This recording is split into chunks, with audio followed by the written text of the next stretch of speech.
buenas tardes a todos. Muchas gracias por su asistencia el día de hoy, a nuestro segundo día pues, de esta Semana del Cerebro.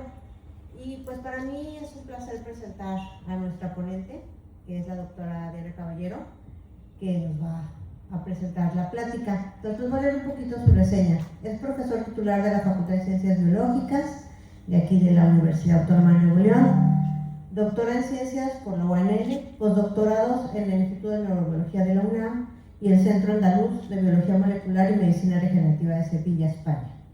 Es responsable de la Unidad de Investigación de Neuroinmunomodulación en el Laboratorio de Inmunología y Virología de la Facultad, y su principal interés es la investigación en la interacción entre el sistema inmune, el sistema nervioso y su posible implicación en la enfermedad. Además, es miembro nacional de investigador nivel 1. Pues no me queda más que le demos un fuerte aplauso a la doctora. Y pues muchas gracias por apoyarnos. Gracias. Gracias, doctora. Muchas gracias por invitarme nuevamente aquí a compartirles un poco de las experiencias de investigación a lo largo de mi vida y que quizás les sean ideas que puedan ustedes integrar a la manera en la que ven el mundo y con toda su complejidad, y cómo esa complejidad que nos rodea es una parte fundamental de nuestra vida. El título es un poco llamativo, Linfocitos Adictos. Quizás es más emocionante que el que les voy a presentar.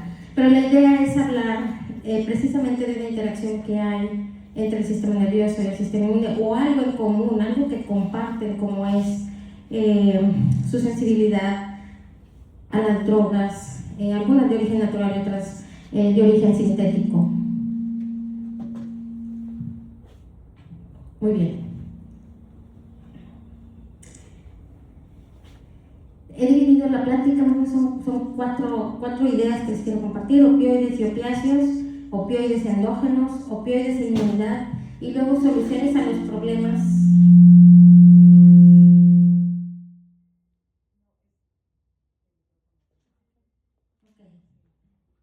y algunas soluciones a los problemas que han sido, que han dado origen a la existencia de estas moléculas.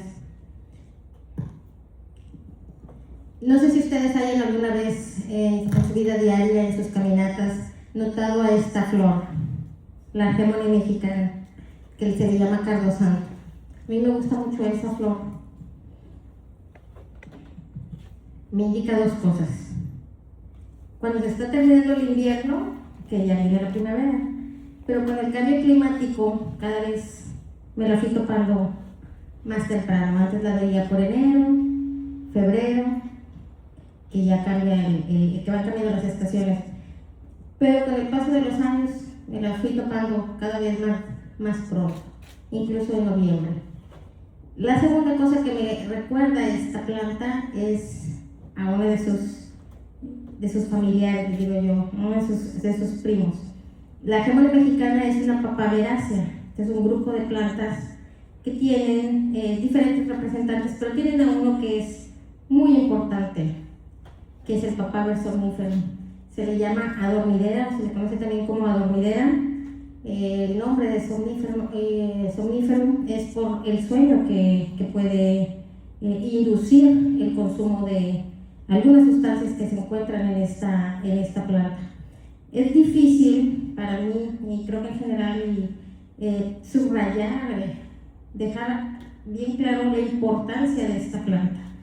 Esta planta no es aquí americana, surge en Asia, Eurasia. Muy bien, esta planta es muy importante y tiene una historia muy larga. En la antigüedad se le utilizaba ya como por sus propiedades medicinales. Cuando nosotros preparamos la unidad de aprendizaje de filosofía de la ciencia, se escucha mucho, ¿no? ¿Se puede apagar?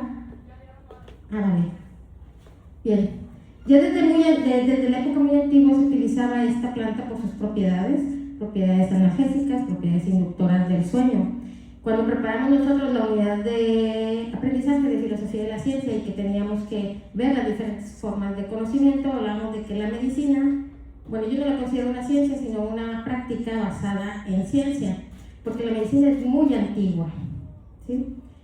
Y ya desde hace miles de años se utilizaba esta planta. En la Edad Media y en el Renacimiento se va haciendo más sofisticado su uso y se prepara para sexo, prepara esta solución de laudano que se utilizaba también por sus propiedades analgésicas.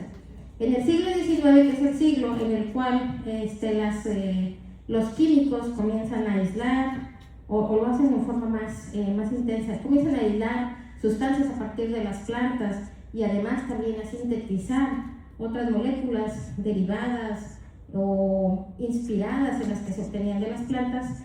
Se aísla la morfina, y la morfina, su nombre viene de Morfeo, el dios del sueño, de nuevo por las propiedades que tenía.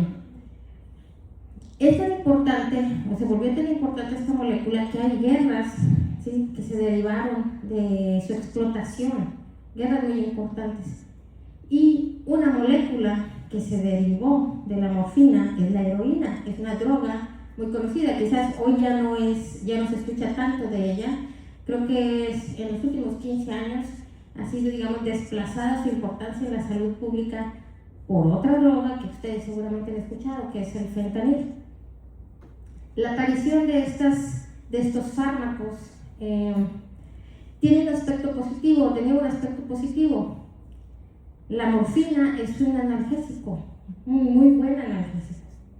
El dolor que podemos sentir es un fenómeno, una función que tenemos que es indispensable. Nos avisa cuando algo está mal en nuestro cuerpo, pero cuando está en exceso nos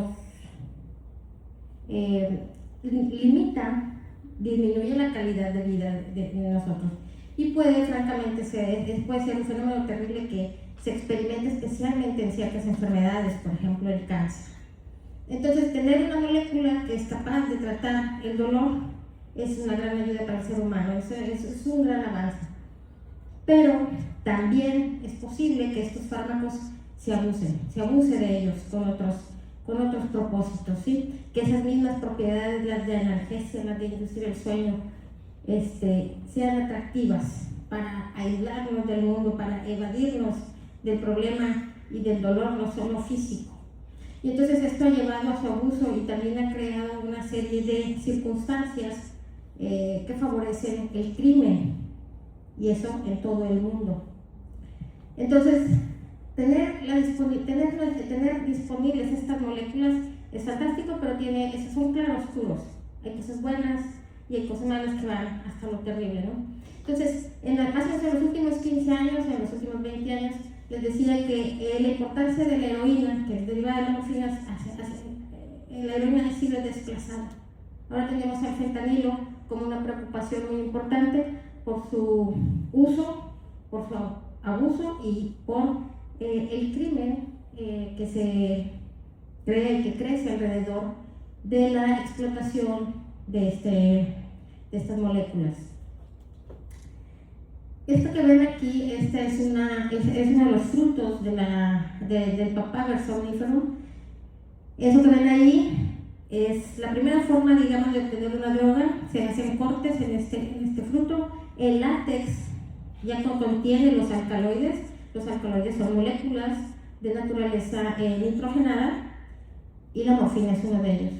Entonces, cuando se hacen estos cortes y se obtiene este látex, se le deja secar y eso ya se puede utilizar como una droga. Y es lo que se conocía como el opio. La literatura del siglo XIX está llena de historias de laudano y de opio y de morfina, de su utilización y de su abuso.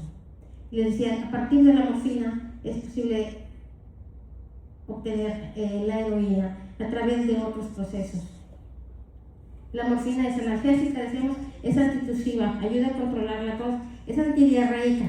Decir que es antidiarreica es la otra cara de decir que produce estreñimiento así, que también es muy difícil de manejar. Es uno de los aspectos negativos que tiene y que cuando se utiliza en la medicina hay que atender.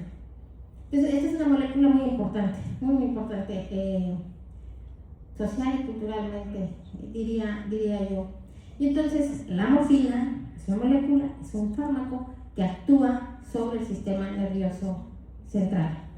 Actúa sobre receptores que se encuentran en el cerebro, en diferentes áreas del cerebro, orientadas a diferentes aspectos. No sé si tuvieron ayer la oportunidad de ver la plática de la doctora Brenda, que estuvo platicando un poco de la adicción y del circuito de recompensa en el cual actúan e interactúan muchas moléculas y crean algunos problemas por ahí.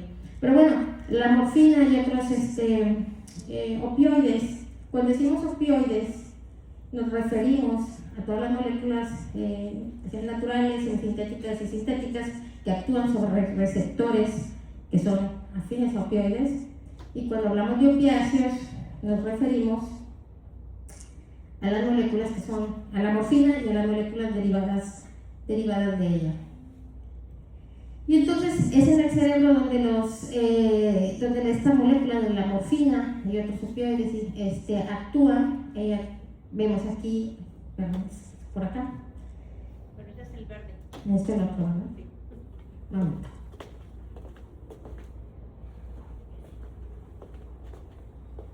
Bien. Entonces decíamos que la morfina puede actuar sobre receptores, está en el circuito de recompensa, está en la amígdala también para el dolor. Algo muy importante porque tiene que ver con aspectos negativos de la morfina es que actúa aquí sobre el tallo cerebral donde se controla la respiración. Y eso es importante porque en los casos de sobredosis aquí hay un problema. Y igualmente en la ventral tegmental para el circuito de recompensa, la insula que también participa en el dolor, y también tenemos acá la corteza cingulada anterior. Entonces,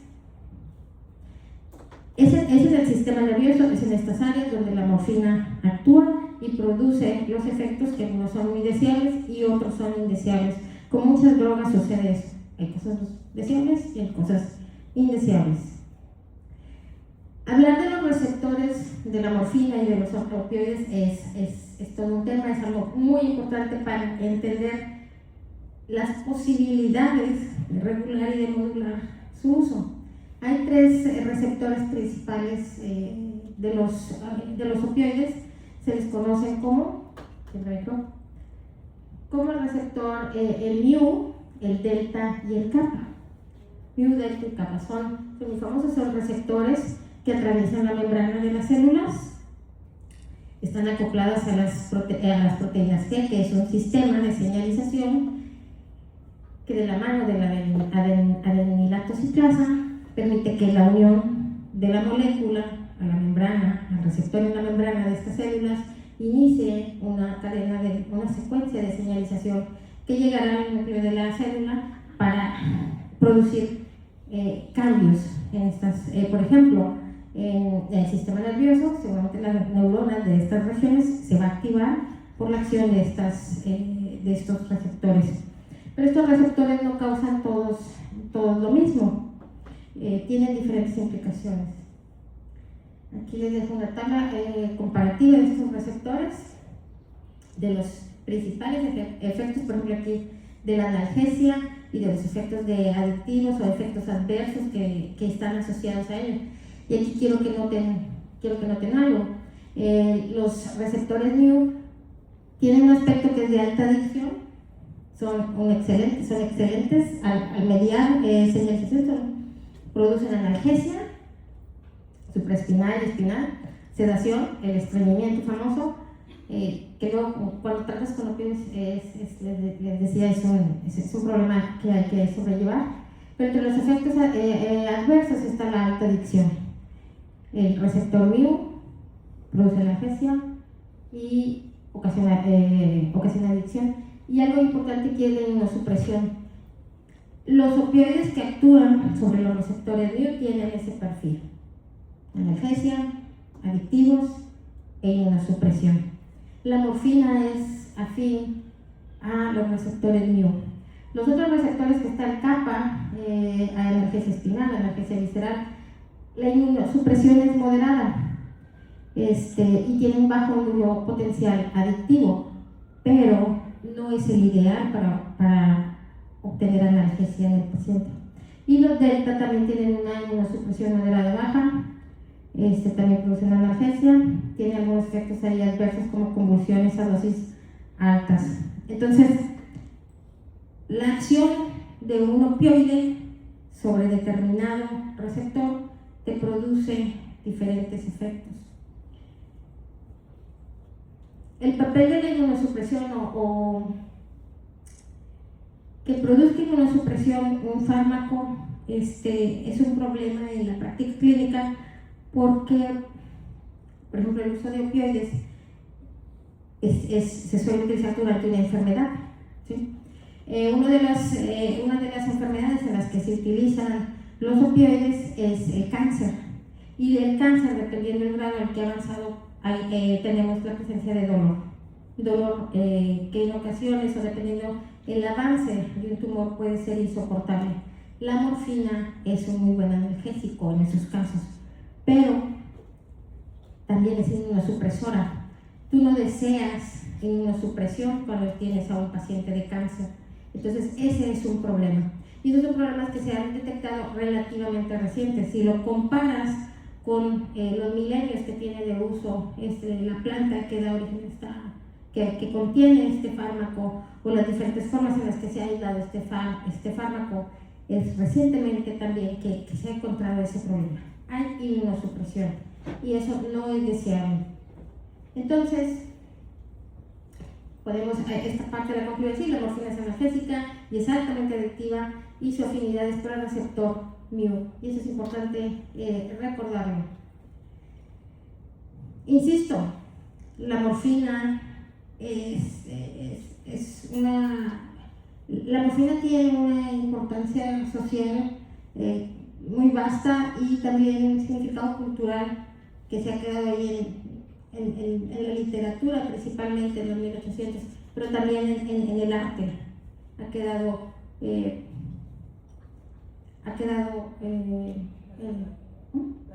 plasmada, gracias. Es mi divulgadora de soporte emocional. Entonces, incluso Pablo Picasso dejó por ahí, dejó plasmada la importancia de esta molécula. Muy bien, entonces en la parte 2, que ahora les voy a hablar como una especie de intermedio, porque no voy a profundizar en eso, de algo llamado los opioides endógenos. Entonces, hasta ahorita les he mencionado los opioides obtenidos de las plantas, ¿no? Entonces, resulta que hay opioides endógenos. Y esto viene de un par de ideas, ¿sí? Si los vertebrados expresamos receptores para opioides, es decir, hay sustancias en las plantas que actúan en nuestro cuerpo y tenemos receptores para esas moléculas, una idea, algo que sugiere ese hallazgo, es que entonces nosotros producimos opioides, y de hecho sí, tenemos opioides endógenos. Entonces aquí vemos son receptores de membrana, que atraviesan la membrana, y tenemos a los receptores, tenemos a la beta-endorfina, las endomorfinas, las dinorfinas, hay una la nociceptina, y están las deltorfinas que se encuentran en las ranas. Entonces, los vertebrados naturalmente producimos moléculas analgésicas. Hay un fenómeno para la gente que hace ejercicio, obviamente ya no. La gente que hace ejercicio, muchas veces hay algo que dicen que es la pared, ¿no? La que corre, que corren hasta que se agota su glucógeno, y es una pared, ya no tienen la energía para continuar, y además están extenuados, ¿no? Y entonces hay algo que llaman el segundo aire, y sucede que ese segundo aire está asociado a la liberación de estas endorfinas, porque son analgésicas, y entonces eso te da un extra, junto con otros procesos a nivel molecular, para continuar corriendo. Entonces sí, las endorfinas son producidas por los vertebrados. recuerdo yo hace algunos años, bueno, hace ya bastantes años, me interesó mucho un paper en el que encontraron que el ascarisum, que es un gusano de tierra, producía morfina. Eso lo hicieron por HPLC, trituraron a los gusanitos, pero no tenía receptores. Cuando intentaron amplificar el RNA mensajero de estos receptores, no los encontraron. ¿Y cuál fue la conclusión? Dijeron, bueno, sintetiza morfina para quizás modular a hospederos. Y a mí me pareció fascinante esa idea, y me acuerdo que le escribí a los autores, buscaron una oportunidad para trabajar con ellos, pero me dijeron que no se podía porque no tenía un programa de posgrado, así que me quedé con las ganas de seguir por ese lado. Pero sí, están ahí las endorfinas y tienen su propia importancia. Pero algo que es importante que les diga es que esto es bastante reciente. Esto fue en los 70s, a finales de los 70s se aisló la primera endorfina, que fue la leuroencefalina, en un laboratorio de pocos recursos en Escocia. Y se los cuento eso porque había una competencia importante por encontrar, por ser los primeros en aislar las endorfinas, porque creían que ahí había una solución al problema de la inmunosupresión por la morfina. ¿Por qué? Porque si son naturales, deben ser menos adictivos. El problema es que estos son péptidos, y los péptidos son poco estables y además son muy costosos de producir. Si tú lo comparas con el costo de producir heroína, el costo de producir el fentanilo, esto no es viable en la clínica. Entonces por ahí se encontraron esos problemas, además de otras cuestiones a nivel fisiológico, ¿no? Entonces eso es lo que les quería compartir de los opioides endógenos. Entonces insistimos en que los opioides son inmunosupresivos. Aquí les muestro el impacto de los opioides en el sistema inmune. Los agonistas fuertes, como la morfina, ¿sí?, te producen una alta inmunosupresión, reduce las células NK, también afecta a los linfocitos, por ejemplo, su capacidad proliferativa, su capacidad para producir anticuerpos, y llega a inducir apoptosis de linfocitos. Otros, como el fentanilo, también producen una alta inmunosupresión que es similar a la morfina y con un impacto rápido. La metadona es un sintético que se utilizaba de hecho para el tratamiento de la adicción a la heroína, pero también produce inmunosupresión, aunque menos que la morfina. Y bueno, aquí hay otros ejemplos. De aquí abajo me parece interesante el tramadol porque se utiliza mucho actualmente, se receta bastante a las personas para tratar dolores que son muy fuertes. Y sí, es bastante fuerte, de hecho, la primera vez que lo tomas. Es de inmunomodulación mixta, tiene efectos variables, pero lo que todo el mundo comenta es que sí produce un estreñimiento que es muy molesto. Entonces, pero está disponible para tratar el dolor. Aquí, como con casi todos los medicamentos, hay efectos que son adversos y que se tienen que considerar a la hora de escoger, de seleccionar un fármaco para tratar cualquier enfermedad. Muy bien. ¿Cómo sucede esta inmunosupresión? Bueno, algo que se descubrió y que es muy importante comentar es que los linfocitos también tienen receptores para los opioides, expresan en su superficie.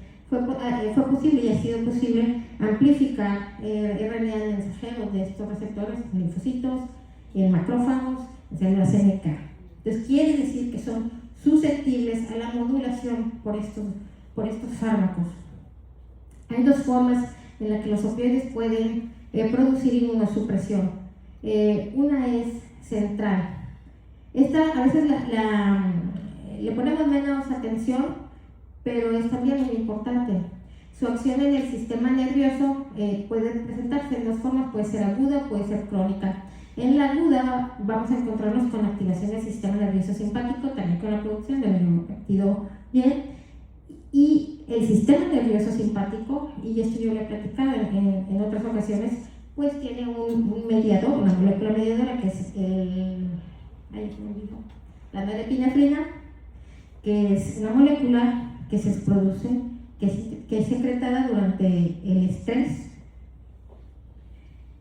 y para la cual los linfocitos también tienen receptores, y eso también es un conocimiento relativamente reciente.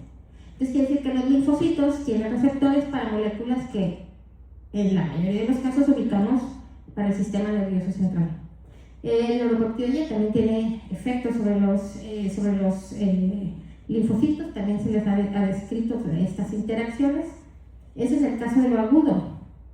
Y en el caso de lo crónico, pues tenemos la activación de algo llamado el eje hipotalámico pituitario adrenal, que tiene como efecto la producción de glucocorticoides como la corticosterona y el cortisol.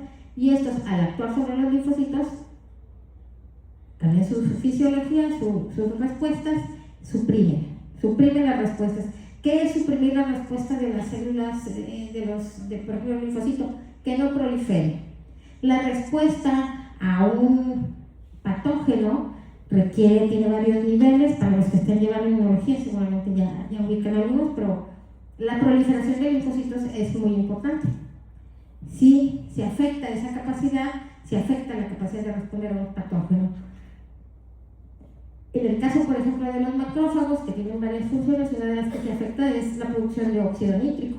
Otra función que se afecta es la fagocitosis, con la cual se ataca a los patógenos, a las bacterias, por ejemplo. Nunca encontré una foto que les quiera mostrar, pero bueno. Entonces, la acción de opioides sobre el cerebro produce efectos de interés en la clínica, como la analgesia. Pero la acción a nivel central también puede desencadenar, activar estas vías y afectar la función de las células del sistema inmune. Entonces, esa es una parte. A mí me parece muy interesante, y esto lo he discutido en otros, que tiene efectos similares a los del estrés. Y también lo hemos visto nosotros en cáncer, que un tumor activa el sistema nervioso, y eso ya es parte de lo que yo investigo aquí en la facultad. Activa el sistema nervioso de una manera parecida al estrés. Entonces son todas interacciones que nos podemos encontrar por ahí. Y bueno, los efectos a nivel periférico están mediados por la acción directa de estos fármacos que están circulando sobre los linfocitos. Entonces así es como se afecta a estas células. Por eso son linfocitos adictos, ¿no? Entonces, la inmunosupresión por opioides es muy importante.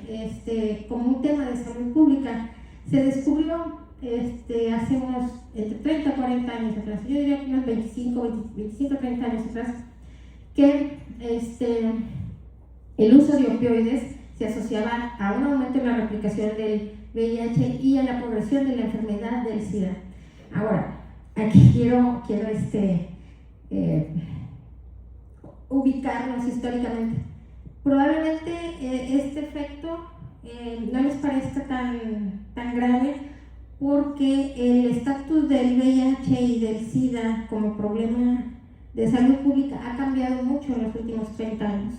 Hace 30 años, de 30 años para atrás, todavía quizás 20 años para atrás, un diagnóstico de VIH significaba casi una muerte segura.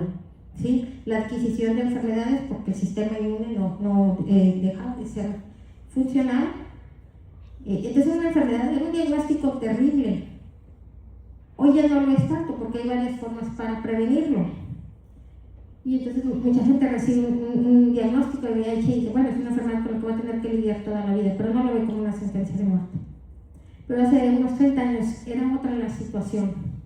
Otra situación que se presenta con la inmunosupresión por opioides es que cuando hay una operación, previamente y posteriormente, el uso de opioides puede aumentar el riesgo de recurrencia tumoral en pacientes con cáncer. Es decir, una operación requiere anestesia, también requiere analgesia, y estas interacciones con el sistema inmune pueden ser una desventaja para el paciente, ¿sí? Y entonces, ¿qué hacemos? ¿Cómo prevenir eso? ¿Cómo evitarlo? Eso es importante.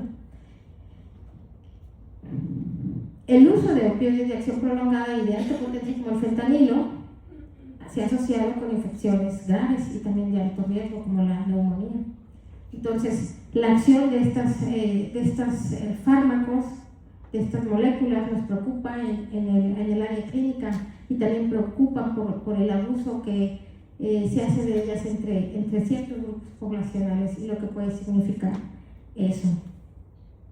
Cuando les decía que hace 30 años era el estatus o la preocupación que había alrededor del VIH era otra, había campañas como estas, todavía hay algunos países que le dan seguimiento. Les decía, la heroína ha sido desplazada como el opioide de mayor interés por el fentanilo. La heroína produce inmunosupresión y una práctica que es propia del uso de la heroína es el uso de jeringas para inyectarse la droga una vez que la cocinan, que la preparan, se la inyectan. Pero entre los drogadictos no van a la farmacia a comprarse jeringas desechables para cada vez que se inyectan algo. Suele suceder que entre las prácticas, entre drogadictos, entre personas que abusan de la heroína es que se reúnen y que comparten jeringas. ¿Qué quiere decir eso? Que aumenta, si tú usas una droga que inmunosuprime y luego compartes las jeringas, aumenta la probabilidad de contagios de enfermedades, ¿sí? El VIH entre ellas. Entonces sí, hay un mayor riesgo de infecciones y por ello habían estas campañas para advertir de que el uso compartido de las jeringas tenía unos riesgos importantes, y además incluso algunos países establecieron programas donde regalan jeringas desechables para que las personas que abusan de estas sustancias las utilicen y disminuir su riesgo. Entonces, esa es una situación. El fentanilo, pues es ahorita una droga de mucha preocupación aquí en México y en Estados Unidos. Es sintética, y fíjense estos datos que les dejé por aquí. Su acción analgésica es 100 veces más potente que la morfina, 50 veces más que la heroína. Y hay un derivado aquí, el carfentanilo, que se habla de 10.000 veces más potente que la morfina. El fentanilo es barato en comparación, la producción del mismo es poco costosa. Y con esa potencia, las cantidades del material que tienes que manejar son menores. Eso facilita también tanto su fabricación como su distribución. Y como ustedes saben, hay una crisis actualmente. No solo el fentanilo, no incluye esa parte, pero en Estados Unidos se metieron en un buen lío porque comenzaron a recomendar mucho, estaban involucradas las farmacéuticas, fármacos opioides sintéticos, y eso creó una crisis, y seguramente estoy segura que ustedes han visto algunos de los efectos en las personas que ahora están, que no tienen un hogar y que están en las calles, personas que han perdido el tono muscular de la parte superior de su cuerpo por el abuso de estas sustancias, por el uso de estas sustancias y la acción en su sistema nervioso central, que son las personas estas que observan ustedes que están como agachadas, ¿verdad? Como caídas hacia adelante. Entonces hay un problema muy serio con el fentanilo, pero tiene muchas dimensiones. Algunas son sociales, algunas son económicas, hay dimensiones políticas también. Yo nada más les platico acerca de los aspectos científicos de esto. Y entonces, en esta tercera parte les quiero hablar un poco de la búsqueda de soluciones. Si tienes una molécula que es muy buena como analgésico, pero tiene unas desventajas, como que es adictiva, que es inmunosupresiva, ¿qué haces con esa molécula? ¿La descartas por completo? Los médicos tienen luego que ver, tienen que considerar cuál es la molécula adecuada para una persona. Esa es una de las cuestiones más sencillas que se pueden hacer, pero en los laboratorios, ¿qué se hacen? Entonces, la idea que existe es que podemos buscar desacoplar la analgesia de la inmunosupresión. ¿Cómo la desacoplamos? ¿De dónde? Y no solamente de la inmunosupresión. Un objetivo largamente acariciado en los laboratorios es el de desacoplar la analgesia del potencial adictivo. ¿Sí? Yo quiero algo que sea buen analgésico, pero que no sea tan adictivo. Entonces, es estar jugando con esas diferentes características de la molécula. Entonces, ¿cómo sería posible algo así? Vean esta figura. Tenemos aquí a los receptores, el receptor mu, el receptor kappa, el receptor delta, y tenemos aquí diferentes opioides sintéticos. En su mayoría, vean aquí como en el receptor mío tenemos a la morfina. Aquí tiene un código que tiene que ver con la afinidad de unión a su receptor. Y entonces el número de estos puntitos, 3 es un nivel alto, 2 es uno medio y 1 es bajo, ¿no?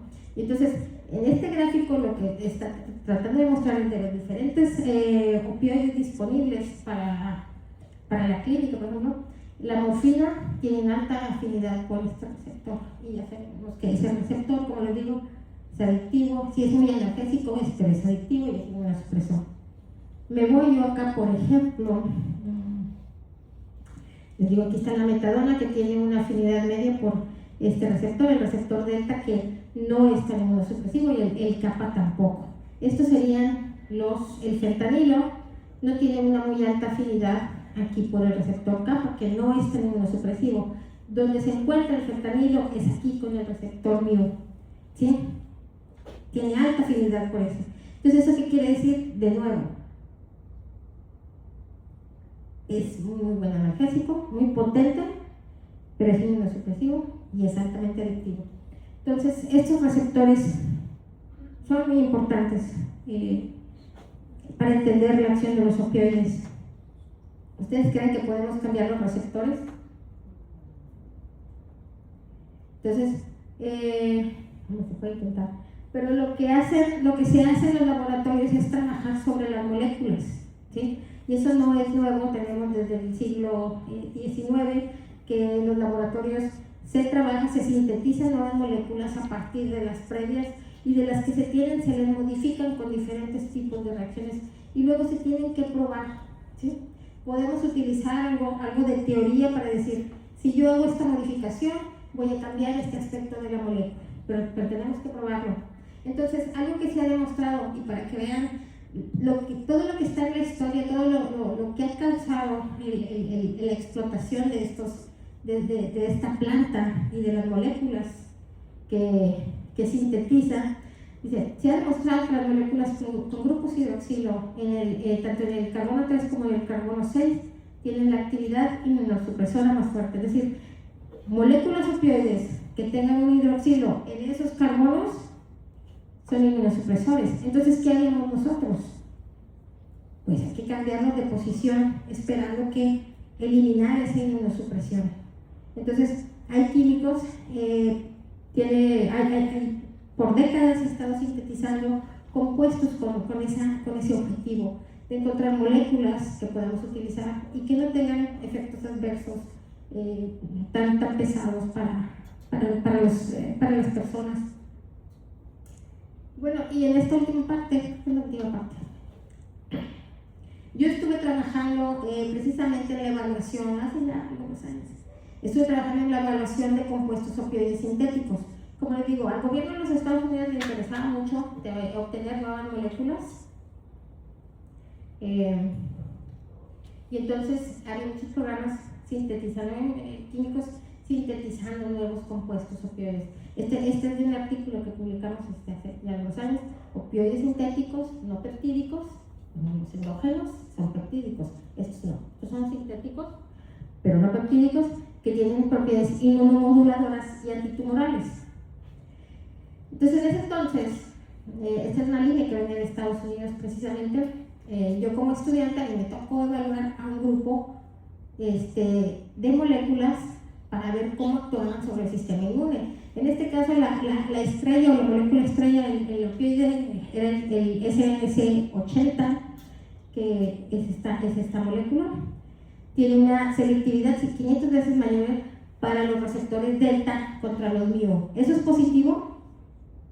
Por lo que les he dicho, eso es muy positivo, ¿no? Es más afín por delta, que no tiene una inmunosupresión marcada como los mu.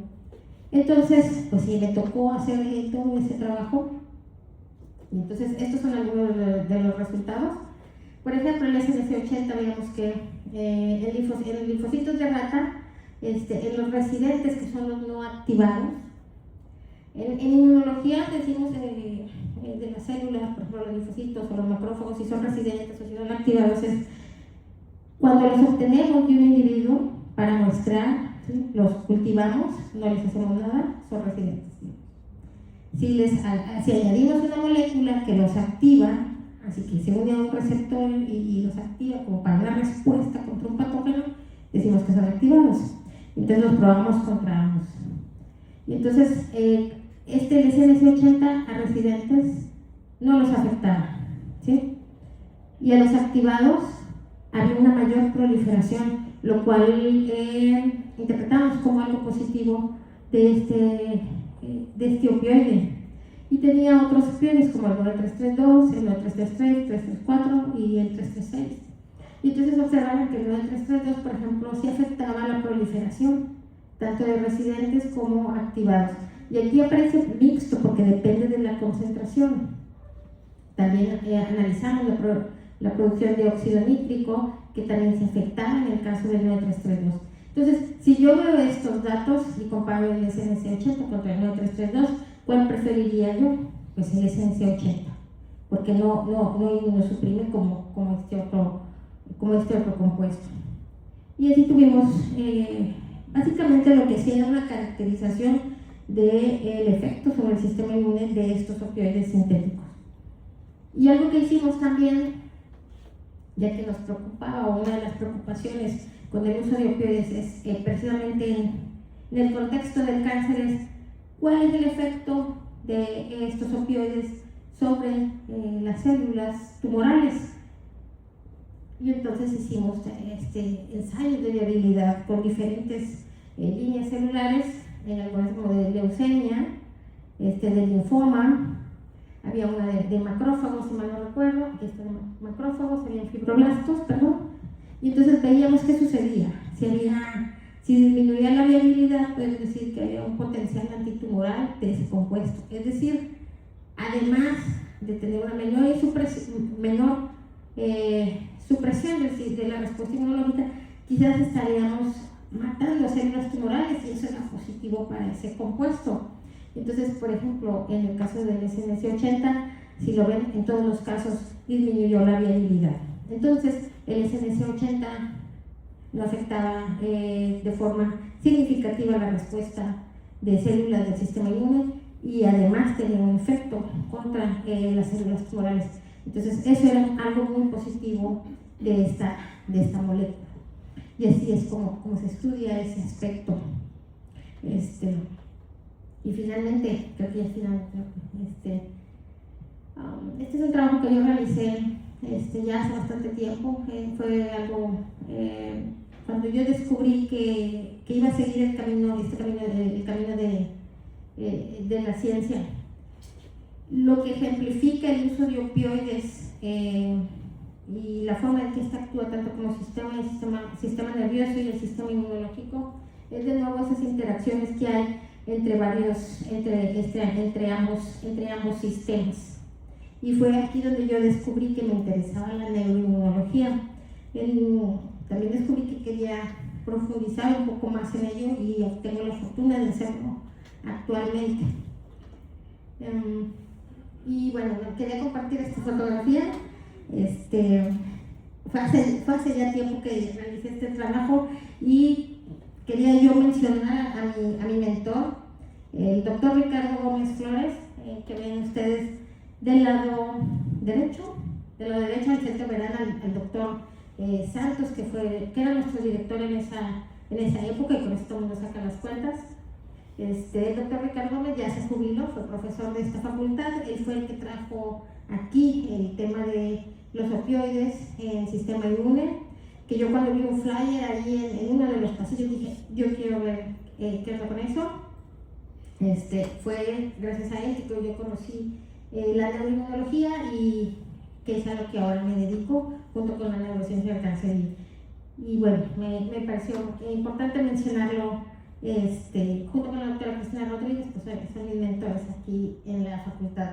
Y bueno, nosotros estamos en el laboratorio de inmunología y virología, en el laboratorio de neuroinmunomodulación. Y bueno, muchas gracias por escucharme. Recuerden que todavía tenemos otras pláticas esta semana, el cerebro ante el porno infinito, y el Sapiens hackeado, la arquitectura del placer y la nueva adicción al silicio. También quisiera compartirles que tenemos, que como parte de la Semana del Cerebro, hay 2 talleres, se impartirán 2 talleres una vez que regresemos de las vacaciones. Uno es como vencer el brain rot, que está a cargo de la doctora Brenda González, y el otro es, lo ofreceremos nosotros en la unidad de neuromodulación, que es las pruebas conductuales en roedores. Y básicamente el código. Muchas gracias.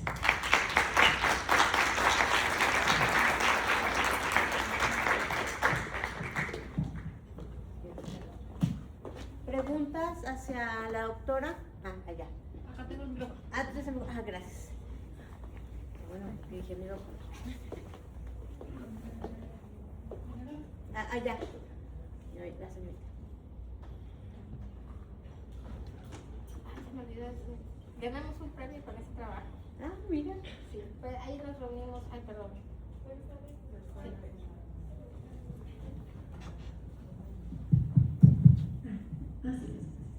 Buenas tardes, doctora. En cuanto a las soluciones para desacoplar analgesia en pacientes con cáncer, mencionó que los médicos buscan una molécula específica en cada cáncer, pero ¿qué estudios vendrían siendo estos? O sea, ¿qué estudios se generan para poder encontrar esa molécula? Bueno,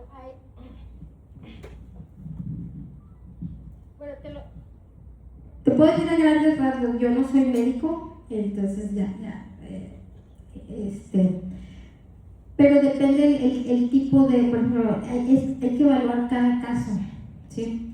El tipo de cáncer que se está enfrentando, el estadio, la progresión del mismo, el dolor y también la persona, porque puede haber algunos medicamentos, algunos fármacos que no, a los que se puede tener, por ejemplo, alergia. Entonces, un médico tiene que evaluar cada caso para saber cuál sería el mejor, ¿verdad? Okay. Y otra cosa, si a un paciente no se le hace, o sea, no se encuentra como tal una molécula, se lleva a cabo la operación que mencionaba que es peligroso y es contraproducente, ¿qué efectos causaría o más que nada los opioides sobre las células tumorales? Bueno, en el caso del cáncer, cada tipo de cáncer tiene un procedimiento, digamos, ya establecido. Por lo regular suele tratarse de una cirugía y luego hay tratamientos posteriores para eliminar las células residuales. Para una operación es importante evaluar qué tipo de analgesia se requiere junto con la anestesia. En ese caso son los hospitales los que tienen ahí, los médicos los que tienen sus protocolos. Y hay que ver la disponibilidad. Ahora no sé si ustedes recuerdan o si supieron que con el problema del fentanilo comenzaron a haber muchas restricciones incluso en los hospitales. O sea, el acceso al fentanilo comenzó a estar muy restringido.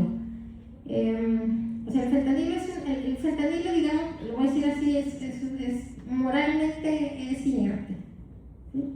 O sea, el fentanilo no es ni bueno ni malo. O sea, el uso que se le da es lo que puede ocasionar problemas. Pero el fentanilo como tal es una molécula muy útil en el tratamiento del dolor, ¿sí? El abuso del mismo y todos los problemas que hay con su explotación, su venta con el tráfico, provoca restricciones y luego los profesionales de la salud tienen menos acceso al mismo y eso es algo que impacta al paciente, ¿sí? Que tienen menos opciones para el tratamiento del dolor. Le tengo una última pregunta que me surgió en cuanto a eso. Tengo un familiar que estuvo utilizando parches de morfina como tratamiento paliativo para antes de una cirugía. Al parecer, después los resultados que se dieron fue de que sí fue eficaz, pero no sé ahí si depende del tipo de cáncer o es muy exclusivo del paciente o... Ambas cosas. Yo diría que ambas cosas. Ambos aspectos. Y algo más que quisiera decirles es, la inmunosupresión no es deseable, pero en ciertos contextos de enfermedad es preferible que esa inmunosupresión que no tratar el problema del dolor, por ejemplo. Sí. Gracias. O sea, creo yo que en la medicina hay constantemente hay que hacer un compromiso. Recuerden que los fármacos tienen una acción que es deseada, pero también tienen una lista de efectos que no son deseables. Y casi nadie, es muy raro que nos pongamos a reflexionar. Vamos a comprarnos la caja, nos dijeron que es este medicamento y nos lo tomamos. No vemos si hay efectos adversos hasta que nos sentimos mal, quizás. Pero en medicina es así, ¿verdad? Es compromiso entre ambas caras que tiene un fármaco al actuar en nuestro cuerpo.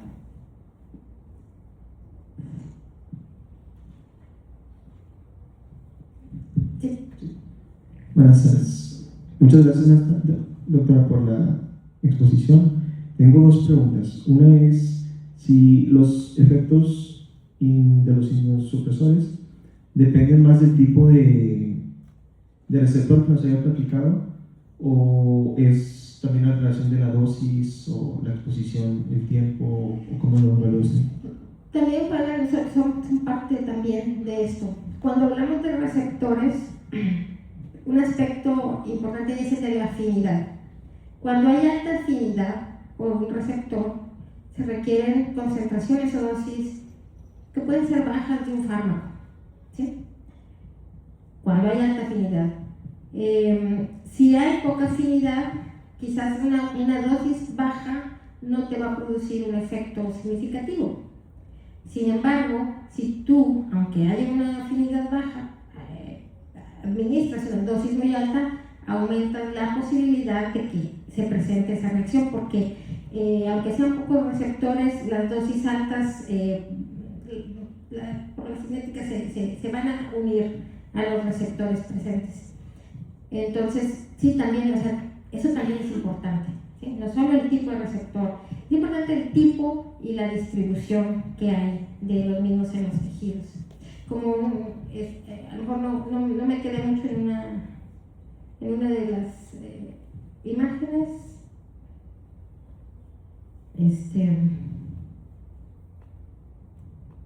¿Eso? Esta. Observen aquí. Aquí no coloqué uno de los receptores, pero observen aquí el cuerpo humano y cómo están distribuidos. Cómo están distribuidos los diferentes receptores opioides, es a grandes rasgos, ¿no? Y entonces hay ahí en el cerebro, pero observen aquí en la zona intestinal la presencia de todos estos receptores. Hay diferencias entre la cantidad y en la distribución de receptores en un tejido y en otro. Entonces, las vías de administración también van a ser un factor que se tiene que considerar para los efectos que se vayan a obtener. Sí. Y última pregunta. ¿Usted considera que el fentanilo está cerca de superarse como droga adictiva? O sea, ¿cree que estamos cerca a que exista algo todavía más adictivo o cree que aún nos queda tiempo? Ay, sí es posible. Sí. La verdad es que sí. Mira, nada más, el dato ese que les dejé del carfentanilo, 10,000 veces más potente que la morfina. O sea, eso quiere decir que tú necesitas una cantidad muchísimo más pequeña de ese carfentanilo, muchísimo más pequeña que morfina para obtener un efecto. Y también el margen terapéutico es También, mucho más pequeño. así es. Por eso te intuban. Que yo creo que esa es una de sus desventajas. O sea, para un uso más amplio o su abuso. Y que tienen menos espacio de maniobra. O sea, pero el punto de los precios es que son seguros en el contexto hospitalario. En el contexto No hospitalario. estás intubado.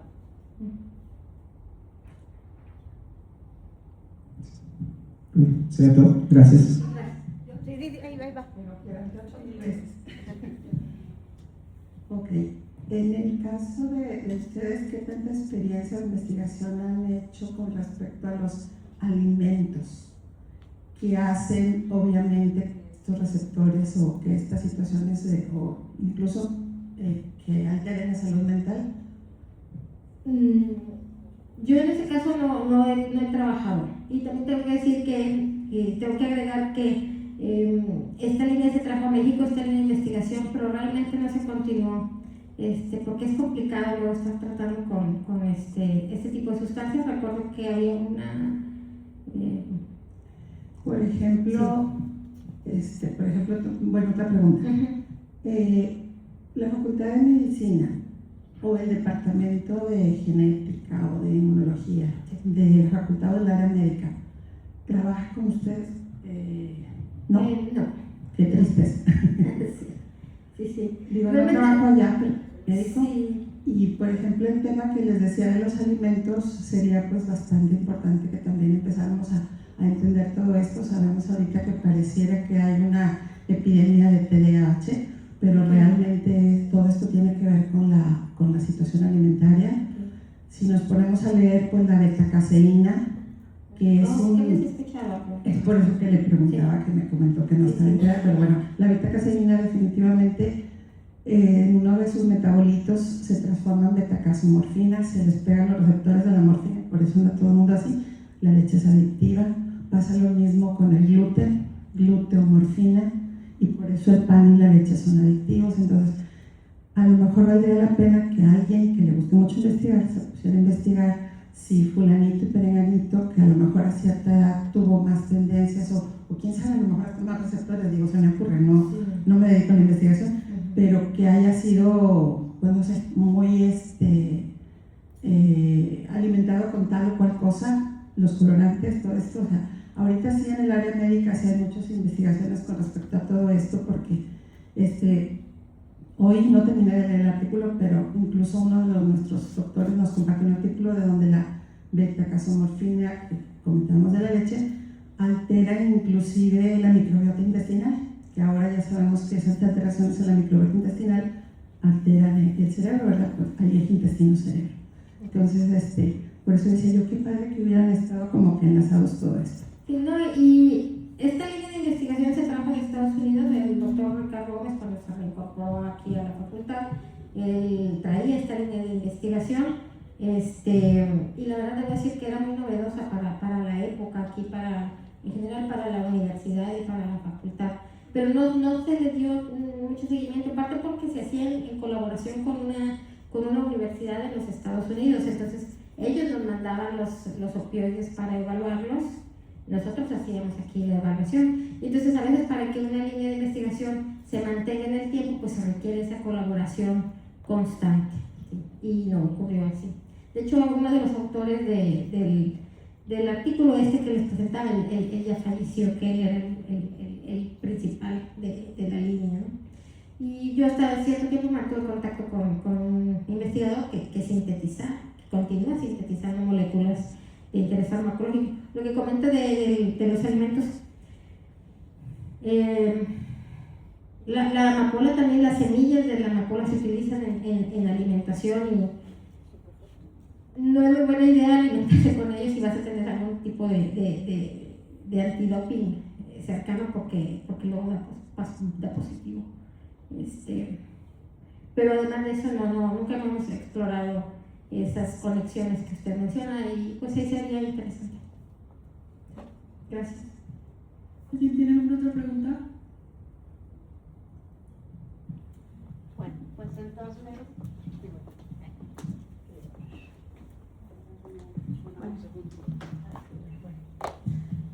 Pues entonces le damos las gracias a la doctora Elena por su presentación, y pues le vamos a entregar su constancia